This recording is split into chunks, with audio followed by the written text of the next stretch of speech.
Hey guys, it's Jake and welcome to the channel where I share travel videos, tips, and recommendations. And in this video, I'm going to share with you a 2-day itinerary for Tokyo, Japan.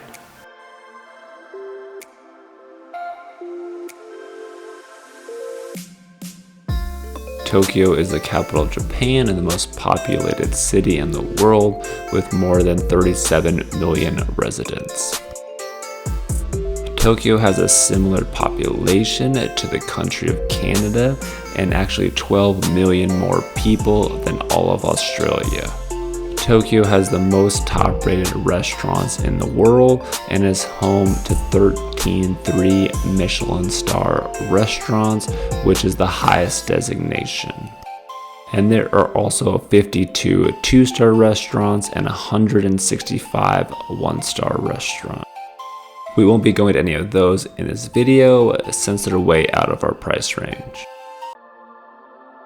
I stayed in the Ginza section of Tokyo, which is famous for shopping, dining, and entertainment. 1 square meter of land in the Ginza district center is worth over 10 million yen, making it one of the most expensive real estate locations in Japan. So this is where you'll find those infamous $10 cups of coffee, and virtually every leading brand name in fashion and cosmetics are here.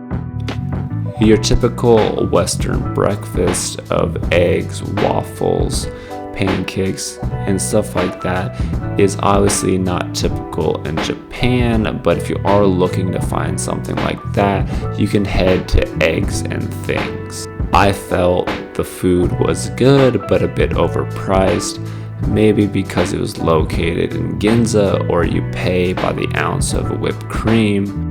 It did provide a cool patio view of the city though. While in Ginza, you're easily able to check out Ginza 6, which is a fancy shopping center which have some of my favorite cookies at a worldwide chain, Ben's Cookies. You can then head over to the Tsukiji Fish Market, which is a sprawling wholesale fish market with an array of seafood and viewing areas. I tried the sushi here, which was decent, but I felt it's more of a touristy place for sure. I did go around the corner after leaving and saw a line forming for this bowl of meat, or what I think is meat, and got that, and it was way better. You can then take a 25-minute walk or a 9-minute car ride to the Imperial Palace.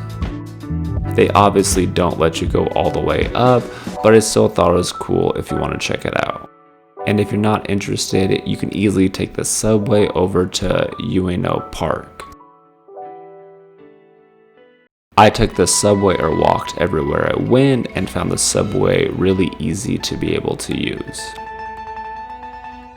Ueno Park has a bunch of things to do, such as pagodas, temples, museums, cherry blossoms in the spring, live performers, a zoo, and more.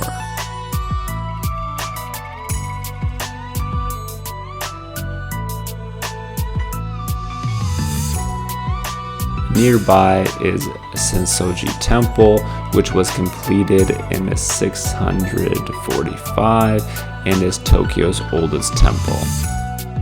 It was built to honor Kannon, the god of mercy. And there's also a 5-story pagoda nearby. And after a day of exploring, I recommend you head over to High 5. It used to be ranked the number 18 bar in the world by the website World's 50 Best Bars, but it is currently number 48. They don't take reservations and have limited seating. From my experience, they don't have a menu and just ask the kind of liquor you want, flavor like fruity, etc. And it's based off of that. I thought the drinks and snacks were on point though.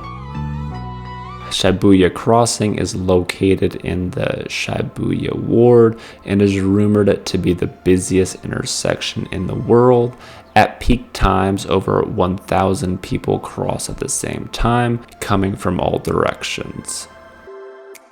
Takashita Street is a shopping street lined with boutiques, cafes, restaurants, and more. You can then easily walk over to Meijingu Shrine, which is a Shinto shrine.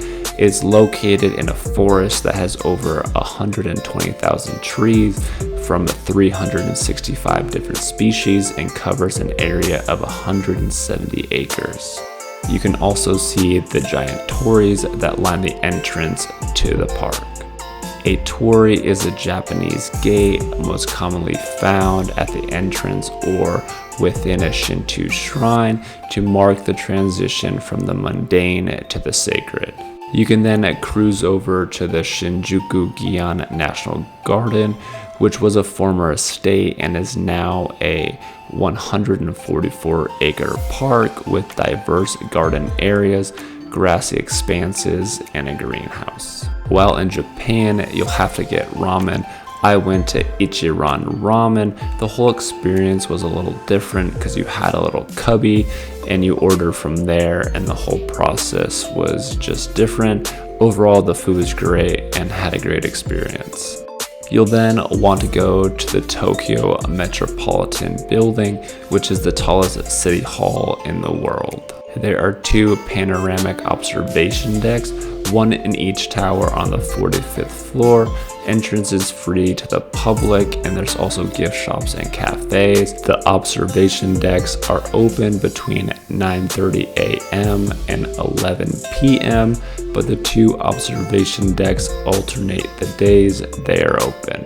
From the lookout, you can see Tokyo Tower, the Tokyo Sky Tree, Mount Fuji, and Meijingu Shrine. If you're looking for more of a nightlife, you can check out Kabukicho, which is Tokyo's red light district. This is where you'll also find things like the robot restaurant. I read before going mixed reviews on whether the area was safe or how they can try to take advantage of tourists with prices.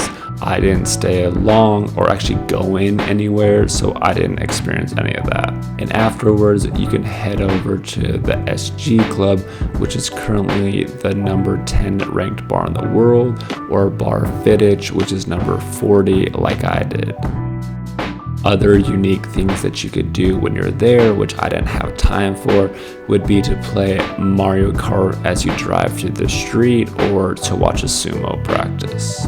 And after a couple drinks at High Five, I tried to walk over to the Odaiba area, which looked pretty cool. And there are things like a Statue of Liberty, a giant's Ferris wheel, but I stupidly tried to walk there and it was way longer than I thought. And once I saw that the Ferris wheel wasn't lit up, I stopped at Big Sight, which is a convention center, called a cab, and went back to my hostel.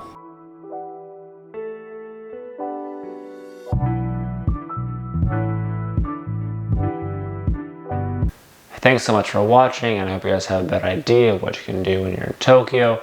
If you think that I left anything off the list, then please add that down in the comments. And if you guys liked what you saw, then I would appreciate it if you hit the like button. It just lets YouTube know that people like the video, so it will get shared with more people. And if you want to be around for when I post my next video, do not forget to subscribe. Until next time.